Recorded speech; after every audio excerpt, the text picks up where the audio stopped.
Bom dia, graça e paz, meus amados irmãos, eleitos do Senhor, graças a Deus, Deus seja louvado e glorificado por esse dia abençoado.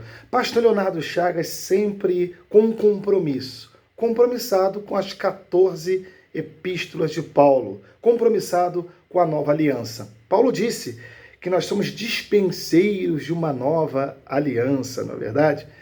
Meus amados, meus queridos, curta o canal, se inscreva no canal e, se puder, não paga nada, tá bom? Não paga nada, compartilhe, por favor, esse vídeo. Hoje vamos falar sobre um assunto muito importante, libertados da potestade do diabo. É um tema que é um debate na igreja de milênios. Libertados da potestade do diabo, ou seja, o diabo ele pode possuir um crente ou não pode possuir um crente? O diabo ele foi derrotado na cruz ou não foi derrotado na cruz? Isso aí é um debate que gera grandes discussões. Por quê? Porque a estrela da igreja hoje em dia é o demônio. Se falam mais do demônio do que de Jesus Cristo. Infelizmente, a igreja de Jesus, a amada de Jesus, que era para ser uma igreja que prega realmente o Cristo ressuscitado, não está fazendo isso. Estão dando mais atenção a correntes de libertação. Ameaçam até algumas pessoas, se não derem o dízimo, a oferta, o dinheiro para a igreja. O demônio vai pegar, o demônio vai carregar. Ora, nós temos que analisar na Bíblia Sagrada essa questão do poder do diabo. Do poder do diabo. Primeira coisa que nós devemos aprender e entender é que antes da cruz do Calvário, o inimigo ele agia de uma forma. Antes da cruz do Calvário, antes de Jesus morrer na cruz do Calvário, o inimigo agia de uma forma. Depois da sua morte e a sua ressurreição, ele destruiu todo o poder do inimigo. Você se lembra lá em Jó? Jó capítulo 1, versículo 6 a 12, fala que Satanás veio com os filhos de Deus para um concílio com o Senhor, e o Senhor pergunta para Jó, Jó, de onde você vem?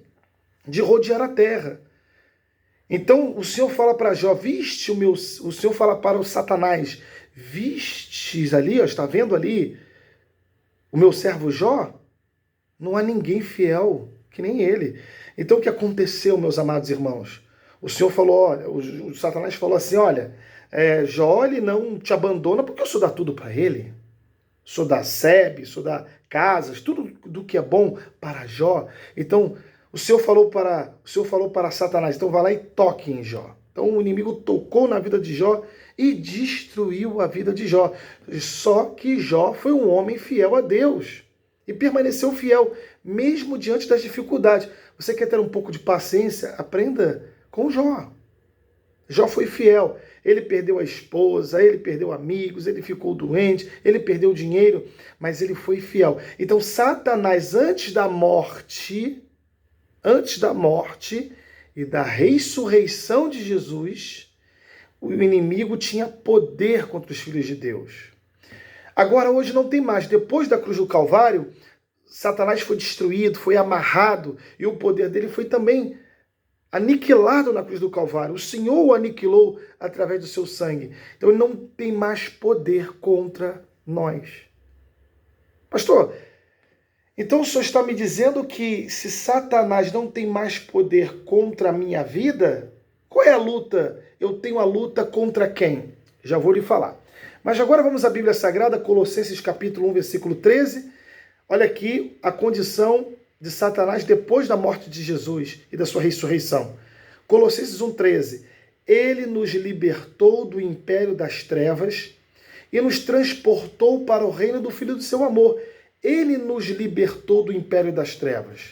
Então, se ele nos libertou, não há mais uma necessidade de fazer um culto de libertação. Você concorda comigo? Então, por que as igrejas fazem culto de libertação? Porque desconhecem o pacto da graça de Deus. Não tem a nova aliança. Não conseguem enxergar o Cristo ressuscitado.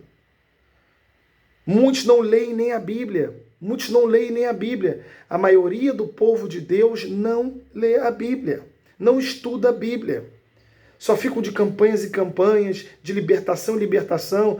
Ele nos libertou do império das trevas. E diz a palavra que ele nos arrancou do império das trevas e nos transportou para o reino do Filho do seu amor. Meu amado irmão, irmã, senhor, senhora, jovem, que está vendo este vídeo, o poder do inimigo está aniquilado na cruz do Calvário. O demônio hoje não tem mais poder. Pastor, quando que começou isso? Muito bem. Vou te dar um dado histórico aqui. Do século V até o século XV, do ano 400 depois de Cristo, até o ano 1453 depois de Cristo, o poder que vigorava na Idade Média, chamada de Idade Média, na história, foi o poder da igreja. A igreja ela tinha poder politicamente, juridicamente e socialmente e religiosamente sobre a vida das pessoas. Então a forma que a igreja medieval fez para colocar medo nas pessoas foi mostrando o demônio através de banners. Colocavam ali banners mostrando um demônio e quem não fizesse a vontade da igreja, o demônio ia pegar, ia destruir. E muitos que iam contra a igreja medieval, a igreja imperial romana, na Alta Idade Média, eram queimados na fogueira, iam para a Santa Inquisição. Santa Inquisição. Então a igreja medieval, a igreja romana, ela começou com esta ideia do demônio atormentar as pessoas. Você sabia que as pessoas que tinham problemas psiquiátricos eram consideradas pessoas endemoniadas? Isso na Idade das Trevas, do século V até o século XV, a Idade das Trevas. Que hoje até os historiadores estão considerando não mais a Idade das Trevas, porque teve alguns avanços nas questões das igrejas, na questão dos avanços das igrejas, da forma da igreja, da estrutura civil das igrejas. Mas isso aí não vem ao caso. Mas aí é a Idade das Trevas, sim. É a Idade das Trevas, sim, na questão religiosa. Então, meus amados, ele nos libertou. Libertou ou não libertou? Libertou. 1 de João, capítulo 5, versículo 18. Olha o que diz a palavra do Senhor. Mais um texto. 1 de João, capítulo 5, versículo 18. Ele diz assim: sabemos que todo aquele que é nascido de Deus não vive em pecado. Então, quem é de Jesus não vive em pecado. Quem é de Cristo não vive em pecado. É uma pessoa santificada, é uma pessoa que se afasta do mal, é uma pessoa que deixa o alcoolismo de lado, a prostituição de lado, o cigarro de lado, os vícios de lado. Essa pessoa, ela realmente nasceu de Deus, teve um novo nascimento. Aquele que nasceu de Deus o guarda e o maligno não lhe toca. Como é que agora eu vou fazer uma corrente de libertação, um culto de libertação para crentes? Para crentes? Se o maligno não nos toca? Então, olha aqui, ó. Ele nos libertou, o maligno não nos toca. Hebreus capítulo 2, versículo 14 é clássica.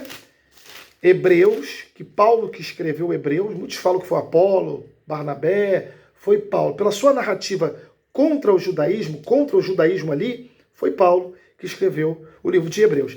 Hebreus capítulo 2, versículo 14, olha que interessante esse texto aqui. Hebreus 2,14. Visto, pois, que os filhos têm participação comum de carne e sangue, destes também ele igualmente participou para que, por sua morte, a morte de Jesus, destruísse aquele que tem o poder da morte, a saber, o diabo. O diabo está destruído, aniquilado. Do original grego, catargeu, perdeu todo o seu poder por causa do sangue de Jesus. Que maravilha! O inimigo não tem poder contra o crente. O crente que vem na igreja, o crente que é dizimista, o crente que faz a vontade de Deus, agora o inimigo vai e possui o corpo dela. Pastor, isto é para quem? Isto é para os filhos da desobediência, para a geração perversa. Quem é da desobediência? Quem é da desobediência, sim. Quem é da desobediência faz a vontade de Satanás. Então o inimigo agora, meu amado pastor, ele possui quem? Mateus capítulo 12, 43. Olha o que diz aqui. Mateus capítulo 12, 43. Vamos à Bíblia? Olha aqui, ó. Mateus capítulo 12, versículo 43. Vamos lá. Vamos lá. Vamos aqui em Mateus. Deixa eu aqui, estou em Marcos. É aqui Mateus 12. Isso, meus irmãos. Mateus capítulo 12. Vamos lá. Compartilhe esse vídeo. Se inscreva no canal. Mateus capítulo 12, 43 a 45. Diz assim, olha, que interessante. Quando o espírito de Satanás, um espírito imundo, sai do homem, anda por lugares áridos, procurando repouso, porém não encontra. Por isso diz, voltarei para a minha casa de onde saí. E tendo voltado, a encontra vazia, sem Jesus. O que é uma casa vazia? Uma casa sem Jesus, sem o Espírito Santo, sem a palavra de Deus, sem a glória de Deus. Por isso que ele volta pior. Por isso diz, voltarei da minha casa de onde saí, tendo encontrado vazia e ornamentada, então vai e leva consigo outros 7 espíritos piores do que ele. E entrando, habitam ali, e o último estado daquele homem torna-se pior do que o primeiro. Assim também acontecerá a esta geração perversa, não geração eleita, escolhida. Então Satanás tem um pacto com os perversos. Tem um pacto com os perversos. Ele possui aquele que não é predestinado, aquele que não é escolhido, aquele que não é eleito, aquele que não é eleito do Senhor. Esse é que Satanás tem pacto. Aquele que é escolhido, predestinado, salvo, o inimigo não possui, porque o próprio Jesus disse que a isto vai acontecer com a geração perversa. Então, pastor, tudo bem. O senhor falou aí que o Satanás não possui mais a minha vida, porque eu estou liberto, que ele agia de uma forma diferente antes da cruz do Calvário, depois da cruz do Calvário. O Senhor derrotou ele na cruz, porque ele nos libertou do império das trevas, que a igreja romana que trouxe isso, inclusive as igrejas protestantes também herdaram. Qual é a luta que o crente tem, então? Qual é a batalha que o crente tem? Você chegou num ponto muito importante. Vá a Tiago, que eu vou lhe responder essa pergunta. Já que Satanás não pode nos possuir, qual é a luta que nós temos? Tiago, capítulo 1, 13, 14. Ninguém, ao ser tentado, diga, sou tentado por Deus. Então, Deus não é mau. Deus não é mau. Deus não mata. Deus não tenta. Deus não prova. Às vezes, ele permite uma provação para você melhorar. Mas Deus não faz o mal. Ninguém, ao ser tentado, diga, sou tentado por Deus, porque Deus não pode ser tentado pelo mal. E a ele ninguém mesmo tenta. Ao contrário, versículo 14. Ao contrário, cada um é tentado pela sua própria cobiça, quando esta o atrai, o seduz. Tiago, capítulo 1, versículo 13 e o versículo 14. Tiago 4:1 diz assim também, olha só, Tiago 4:1. De onde procedem guerras, contendas que há entre vós? De onde senão os prazeres que militam na vossa carne? Então, o Senhor disse aqui que a nossa luta não é com o demônio. A nossa luta é contra a nossa carne. Fazei morrer a nossa natureza terrena. Paulo fala em Colossenses 3:5. Faça morrer a sua natureza terrena. Ai, pastor, eu estava dirigindo o carro e de repente o demônio virou meu carro e eu acabei carregando uma moça na estrada e levei ela para o motel, porque o inimigo que me levou. Não foi o inimigo que te levou. Foi a sua carne, a sua cobiça que te levou. Pastor, acabei usando drogas, eu não aguento, foi o inimigo. Não foi o inimigo, foi a sua cobiça. Pastor, o pneu do meu carro furou, o demônio, pastor, o demônio, meu amado pastor, está destruindo a minha vida. Não, o pneu furou porque o pneu tem que furar. Faz parte da vida, faz parte do trabalho, faz parte do dia a dia. Para de colocar culpa no demônio pelos seus erros. A cobiça vem da sua própria carne. Agora, o inimigo não é onipotente, onisciente, onipresente. São atributos do próprio Deus.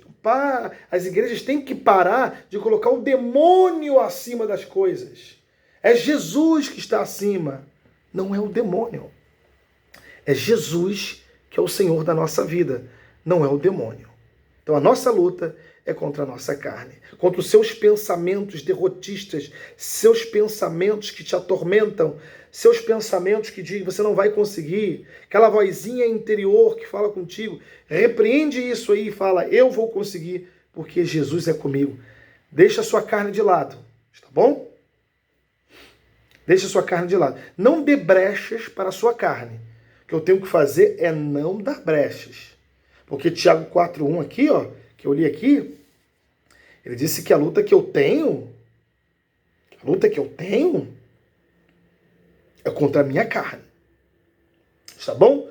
Tudo está na Bíblia Sagrada. Então essa demonologia que começou lá na Idade Média tem que acabar. Vamos parar de falar de demonologia, de doutrina de demônios. Vamos falar, sim, da palavra do Senhor. O maligno não lhe toca. Está bom? Fique com esse estudo e compartilhe. Um forte abraço e até a próxima. Até mais.